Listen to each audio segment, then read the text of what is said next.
过那种奢华的生活。那如果说我们使用这个目标，就是美国能源的效率呢，就是使用的耗能呢，从434 gigawatt 减到217个 gigawatt。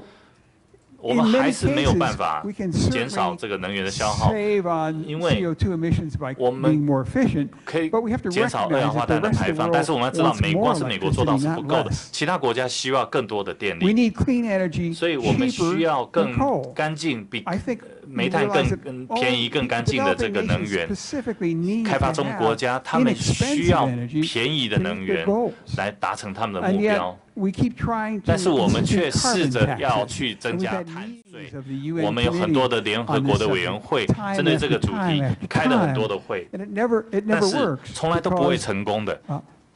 因为开发中国家需要便宜的能源，即使是美国的。即使美国的议会，美国的这个众议院也没办法同意这样子的一个国际的协议。我们知道，一旦什么事情碰到经济，都没办法打败经济，经济总是可以打败政治。那开发中国家，他们还是有经济开发的需要。好，那我们现在来看一下成本好了。我们这边就这个煤炭来讲好了。燃煤的火力发电，一个燃煤火力发电厂，大家如果有很好的这个二氧化碳，一定会排放二氧化碳，那品质也不错的话，它大概每一度大概每瓦大概发电的成本是$2.8。So how much is that going to be when we come to the cost of the electric power? 那电力的这个部分呢？ Well, what I did was to simply use the present value of $2.8 and spread it out over 40 years at 8%. 来当做一个基础，来把它换算成我们的成本。And that capital cost is about 2.8 cents per 是 kilowatt 每 hour. 度呢是2.8美分。Just divide by 100. So in this example, we predict that with that capital cost, the cost of coal for new coal plants is going to be $45 a ton for coal, about 5.6 cents per kilowatt hour. 大概是每度呢 Now, the picture on the lower 5.6 left is one of those fancy new plants, the only one in the United States, 然后在美国 an integrated gas 有所谓的 acidification 整合 combined 的 cycle 这个 plant, 燃气 one 负 that 循环 burns 的 the 这 coal 个 in an oxygen atmosphere. 的这电厂， So 它 that 是 the 在 effluent 加氧的 gases 这个 are 环境 only 来燃烧 CO2 and 煤炭， H2O, so that you can 所以 get the 通过这样的 CO2 方 out of the 式 flue gas, 你的这个 flue 二氧化碳 gas in order to capture it. 你 But 可以 that, 去 of 把它 course, 加以捕 raises the 捉， cost of electricity 但是 quite a lot. 它这个 And this 电力的 excludes 成本 even the 是 cost 非 of 常 trying 的 to 高 store 的， CO2 in the 因为 ground. 这还不考虑你要把这个二氧化碳 Natural 在 gas 地 is 下把它 the 储存的 latest 成本。 thing to, but look at 好，这 a 个部 minute 分 at the 是天然 costs 气的 here. 这个价格。 Right now, the 目前地下的部 costs 分 are 呢 on 应 the 该会有 order 所 of 上升。 $4 per 目前 million 呢， BTU 大 in 概每 Louisiana, 100 but 万 in Japan BTU they're 呢，在 paying 路西安那呢是$16. $4，但是日本呢，他们要支 So 付 there's going to 16 be 美元的 an 一个这个价 opportunity for 格。 arbitrage. 所以呢， People 对 are 于 going to 套利来 build 说呢，是最有 pressurized 机会有 liquid 套利。 methane gas 他 tankers 们可以 and 这 send 个 that gas 把这个天然气呢 to 从 Japan and other 美 places. 国送到日本 The 或 other 者其他的一个这 opportunity 个市 is the 场。 fact that 另外的机 natural 会来 gas 自于，比如说天然 provides 气呢， heat at a lot less 也 price than does 能 oil, 够 and so 提供 things 这个 like 热能的一 oil 个这个成本 powered 呢，是比这个 generator 石油来 stations 的低的。 are going to be 所以呢， disappear. 在 All of this 这个部分 increasing 呢， the 它 demand 也 for 能 natural 够去 gas 替代 and 这个石油的一个 increasing 这 the 个使用。 price, 所以呢， which 这 I 些 predict 都 will 会去 be 增 at 加 about 天然气的一个需求， $5 使它价格提升。 $5 per million 所以呢，我们 BTU. 预计这个能源价格呢 In this 将会 case, 成长到每 with a 100万 combined- BTU $5。With a combined cycle gas 那 turbine, 如果我们再 that's 加 the 上天 kind 然气 that 的 works like 这 a jet 个 engine, gas turns turbine the 这个温 turbine 机的 and 话 makes the 呢， generator spin, 你能够 and then 让 takes the heat 这个 and runs a 能源效率 steam 呢能够 boiler 进一步 that 的 generates 提升， electricity 比 as 传 well. 统机 That 锅炉的一个 very 这个 efficient 60% 效率呢 efficient 高了 combined cycle gas turbine 60%。 is going to generate electricity at 那 4它的这个发 cents, 电的一个成本呢 4.8 cents a kilowatt hour. 是每个 But kilowatt hour 呢 many of 4.8美 the 分。 turbines in the U.S. 但 at 是 least 呢， are 很多 the ones that 很多 can 美国 speed 的 up 这 quickly 个 as turbine 呢，它的 necessary to 速度呢 compensate 事实 for 上 wind lulls 能 or 够 solar clouds and so on. 去 And those aren't nearly as efficient. 加 They're 速 going to run 来 about 做 7 cents per kilowatt hour. 补充的，所以呢，它的这个效率呢能够提升30%每kilowatts per hour 呢，大概达到这个175的一个水准。那这边我们可以看到这个二氧化碳的一个这个浓度的一部分呢，却没有得到明显的一个这个改善。我们在这方面呢，并没有得到很好的一个成果。那大家都在问，核能是不是能够取代煤来减少碳排放呢？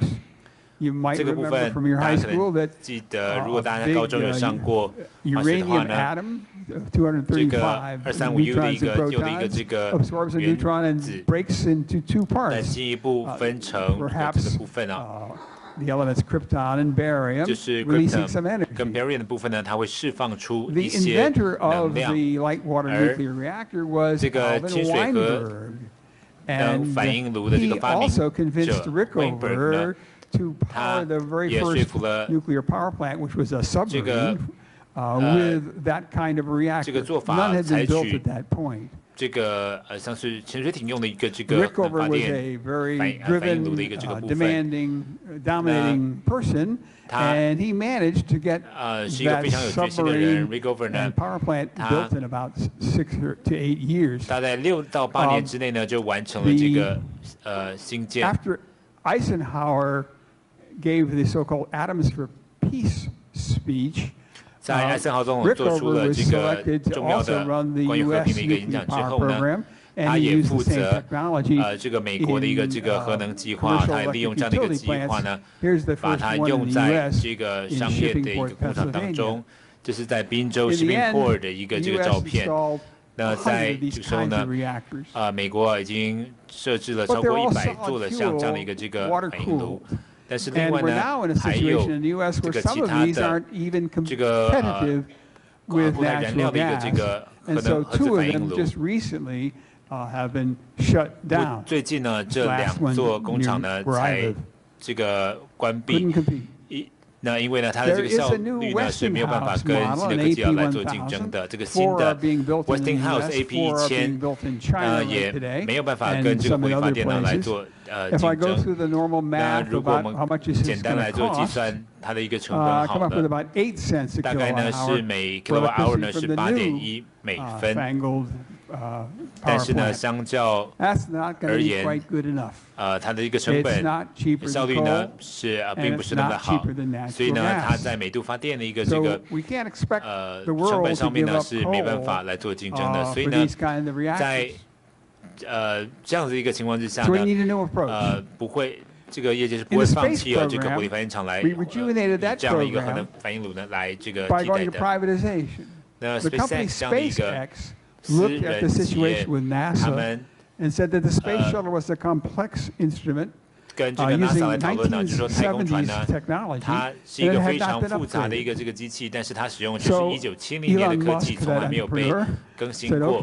所以呢，这位这个企业家呢，他就想要这个创新呢，就是他设计了全新的火箭引擎。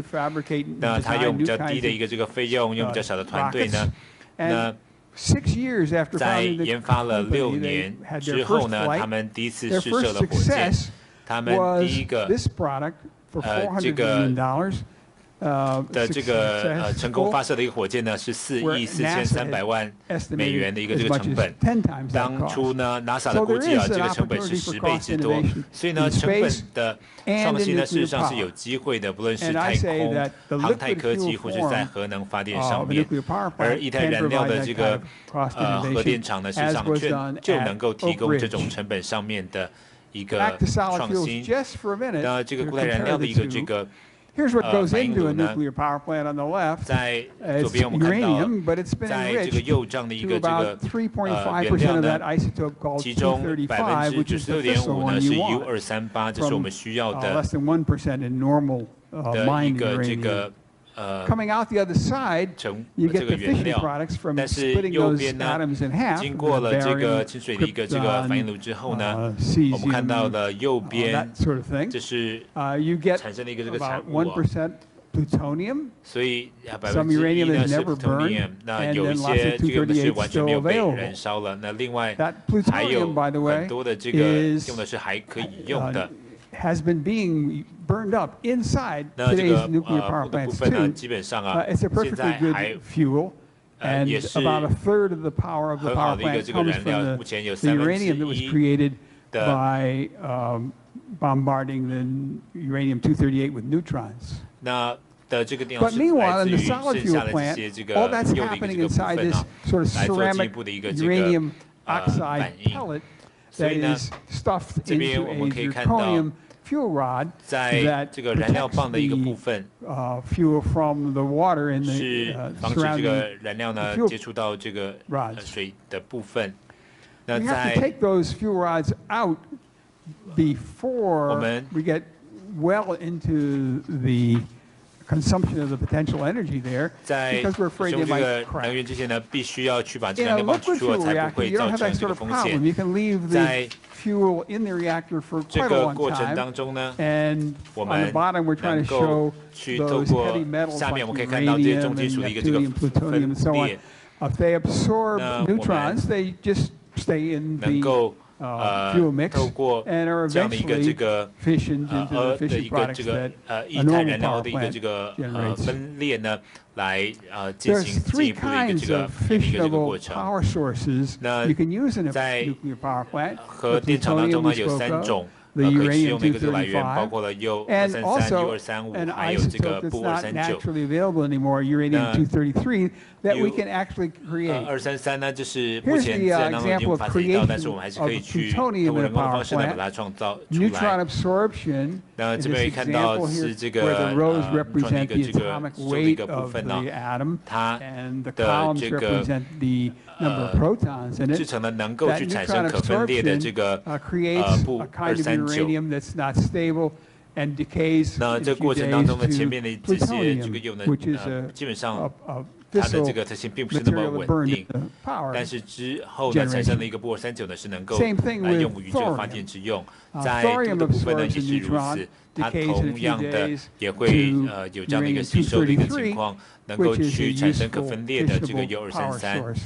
So that's the idea of a thorium reactor. It literally creates its uranium on the fly from the thorium. Weinberg invented another kind of reactor that used liquid fuels.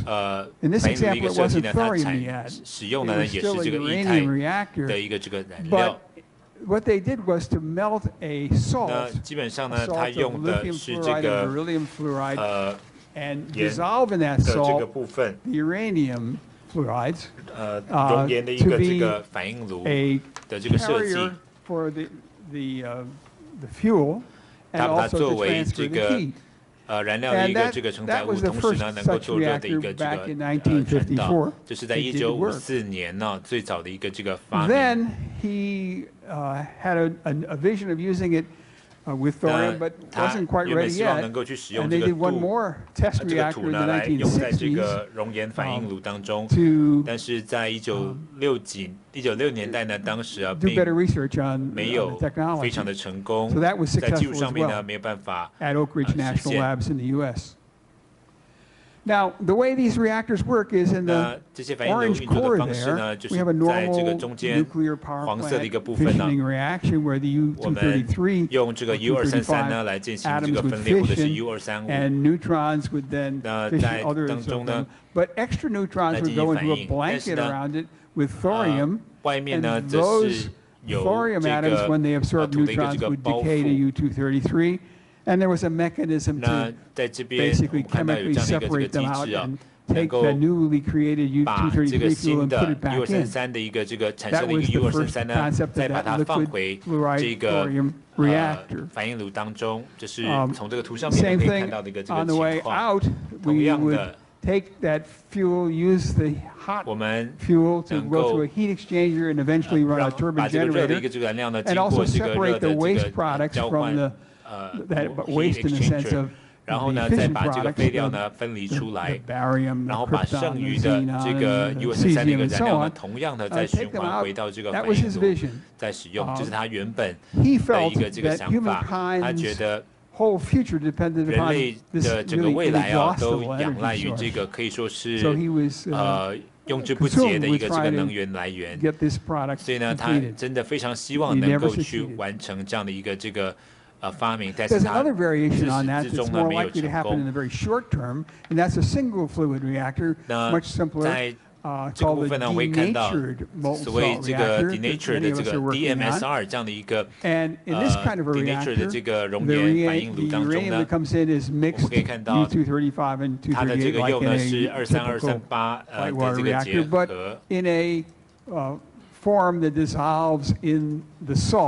那就是针对这个变性熔岩的一个这个反应炉的部分。所以基本上呢，它可以把它等于说是把整个所有的这个液体呢，结合在一起，然后呢去产生热来进行这样的一个热电的一个这个转换。中国第一个的这个熔岩冷却的一个这个反应炉呢，同样的也是根据这样的一个这个理论，它用的是所谓这个 pebble back 的一个这个反应炉。所以呢，它没有把这个燃料呢是溶在这个盐里面的，而是透过像这种高尔夫球大小的这种所谓小圆球啊，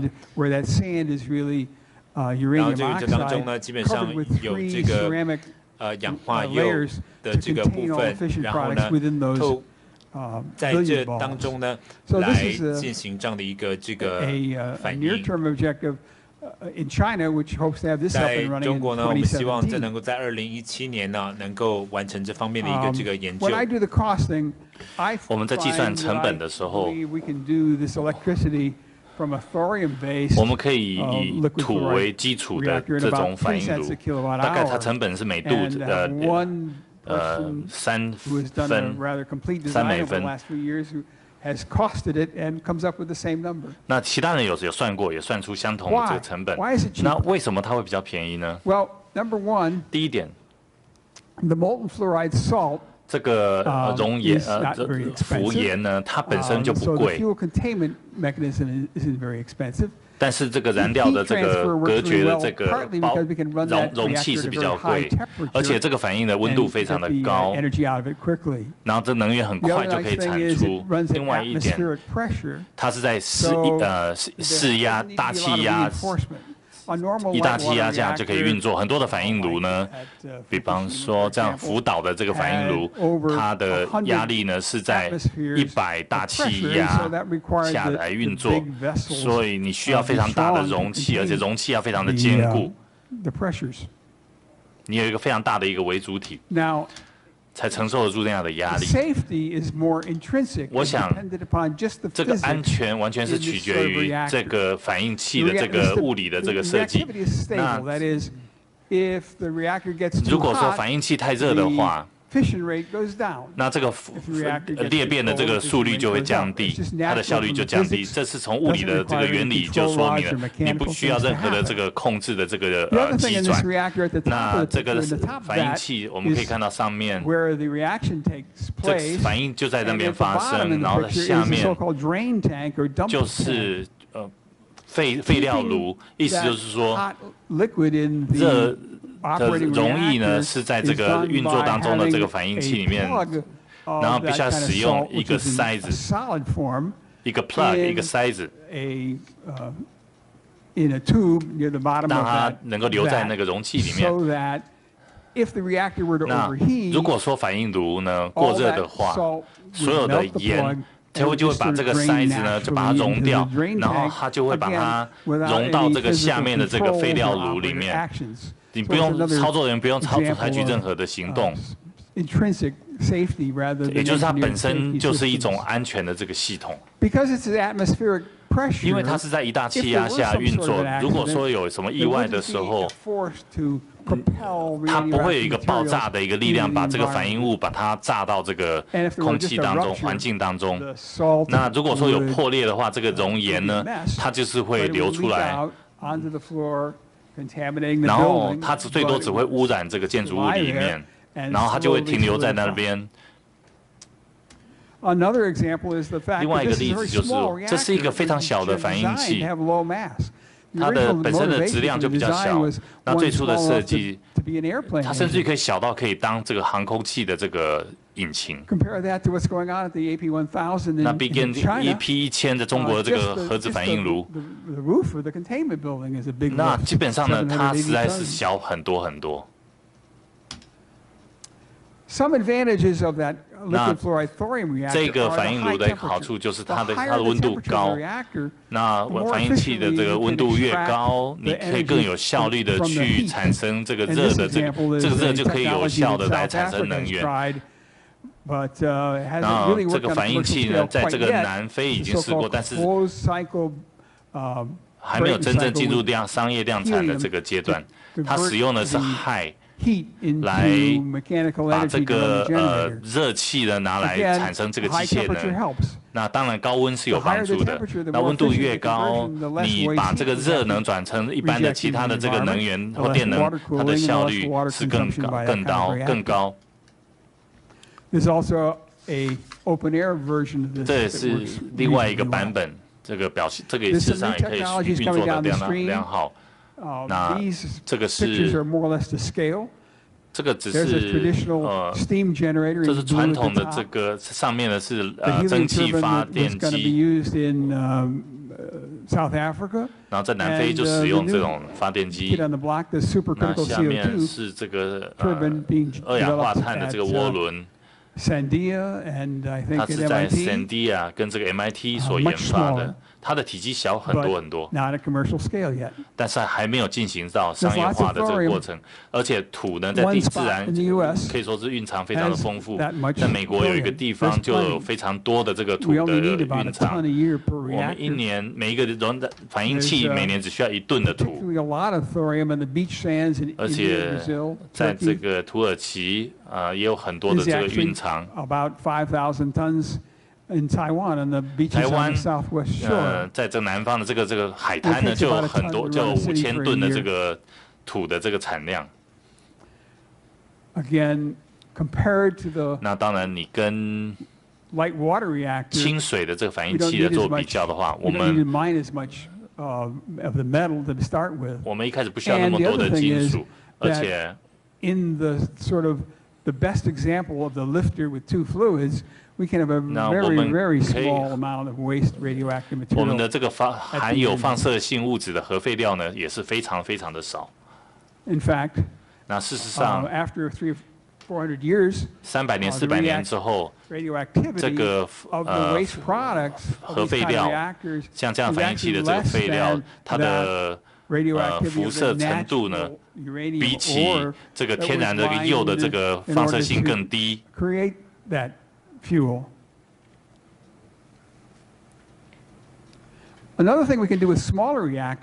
比较小型的这个反应器，我们可以把它做成模组。我这边举这个波音的这个飞机来做一个例子，他们每天我想，他们也要面临问题，比方说安全的问题啊、记录的问题、温度的问题。所以，要建立这样子的一个反应器呢，很容易就可以建立生产线。那再来就是学习曲线的问题。我们对于这个技术越了解，我们的成本降低。一旦我们不断的进行重复的生产，我们就可以获得从这个学习曲线获得好处。我们可以降低我们的生产的成本。用这种方式呢，能源可以比这个煤炭更便宜。那假设我们说好，我们现在有一个非常大的市场，因为它的成本比煤炭还低。那就好像波音公司一样，我们是建立起相关的生产线，会发生什么事？我们可以把所有燃煤的火力发电厂全部把它在4年内就把它全部换掉，而且最后不会有二氧化碳的排放。那假设我们解决了这个问题。那我们解决另外一个问题，就是石油的问题。石油也是二氧化碳排放的元凶，它是交通运输非常重要的能源。好，我们来解决一下这个问题。如果说我们有这个高温的这个液态氟化土反应炉的话，我们可以很容易的把水里面的氢跟氧分离，也就是说我们很有机会可以创造把氢当作燃料。我们知道氢燃料车在市场上已经有的 Honda Clarity 就是一个例子，然后还有这个燃料电池，还有它可以使用加压的这个燃料槽来当做它的燃料槽。But rather than having that pressurized hydrogen， 我们不要使用，如果我们不使用加压的这个氢的话，我想大家可以知道，我们可以使用液态燃料。比方说，乙醇是一个很好的，酒精是一个很好的例子，它可以取代这个油。我们可以光是这个，我们可以有一个所谓的这个甲醇的这个经济。那如果说我们可以产生廉价的氢，我们可以很方便的使用甲醇，或者是 ammonia， 或使用氨。事实上，这是一个这部车使用的就是把氨当做这个燃料。这是去年在欧洲，我做过计算，我们的成本每1块钱可以跑19英里。就是对这车子来讲，所以氨它是一个很合理的液态燃料。那如果要制造这个碳化的这个燃料的话，因为我们比较熟悉碳，那我们可以得到的就是以碳中立的角度获得燃料。我们必须要找到有什么样的除了石油以外的这个来源，因为我们不要把这个碳再排放到大气里面。其中一个方式呢，我们可以从这空气当中去捕捉碳，那这样子可以把这个成本降低。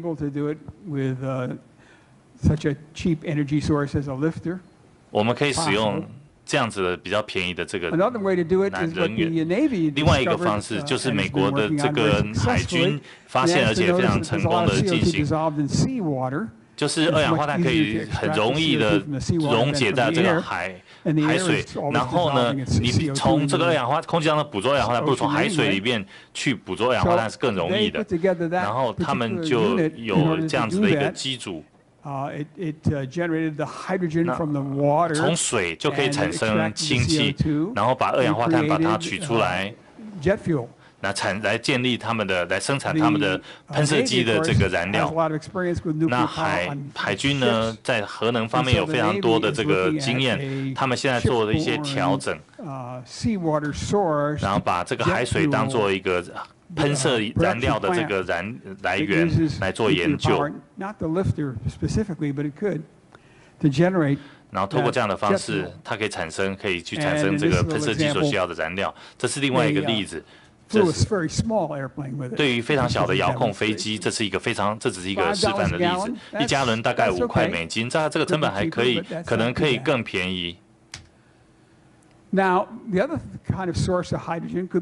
另外一个氢的来源就是这个生物质量，我们可以从这个农产品可以去制造出来，每1英亩呢可以有3吨的这个产量。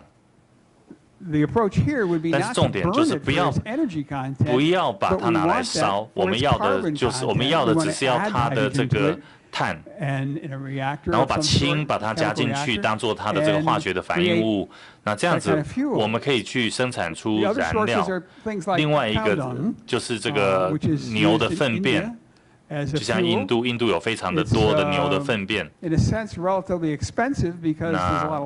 那当然这个会比较贵，因为需要很多的人力去收集这些粪便。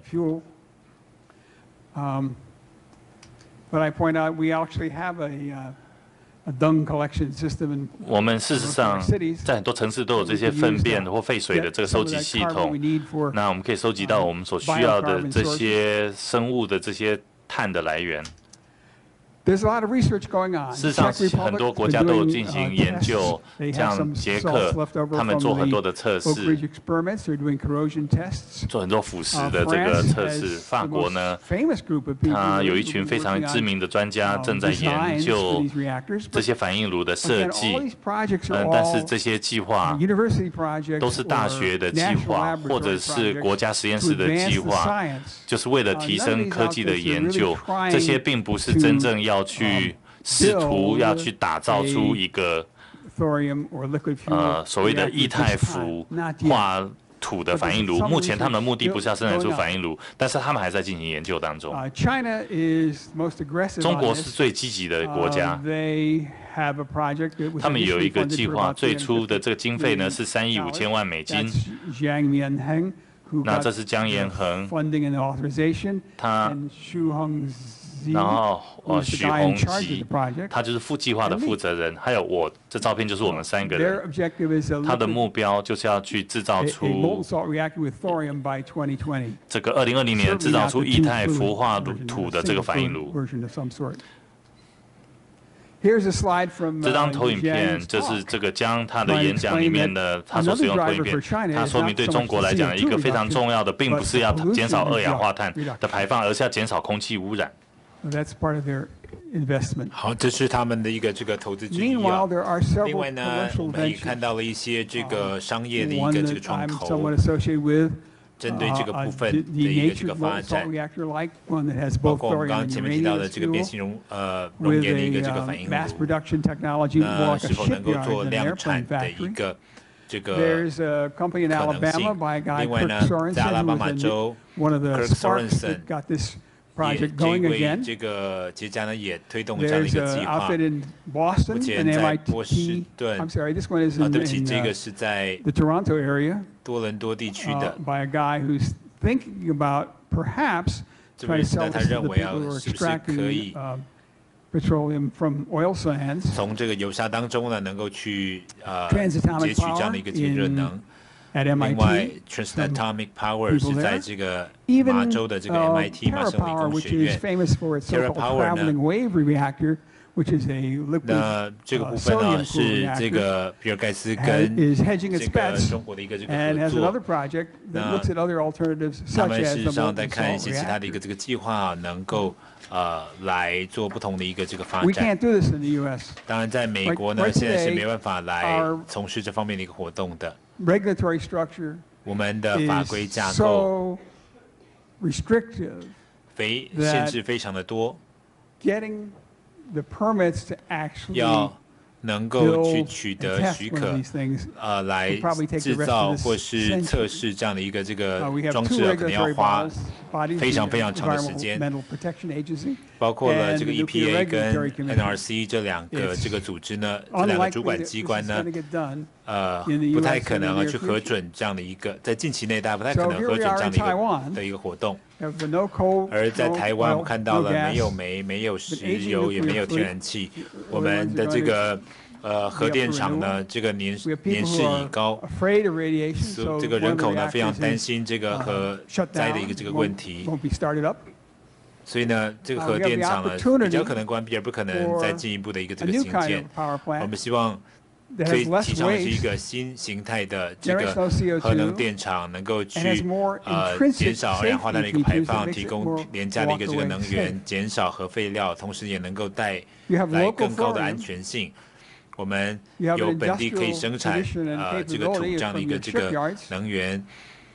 那如果我们了解这个未来30年电厂市场的一个这个情况的话呢，我想在相关的一个这个产值大概是5兆美元，所以呢，我相信台湾必须要不只是要这个针对自己的需求呢来考量核能的一个技术的一个发展，同时呢，或许我们也能够进一步追求能够去生产模组，就是核电厂模组，也就是我们刚刚前面提到的 FTR 这样的一个这个元组，然后呢加以出口，这也是我们未来面对的一个商机。我就跟大家报告到这边，谢谢大家。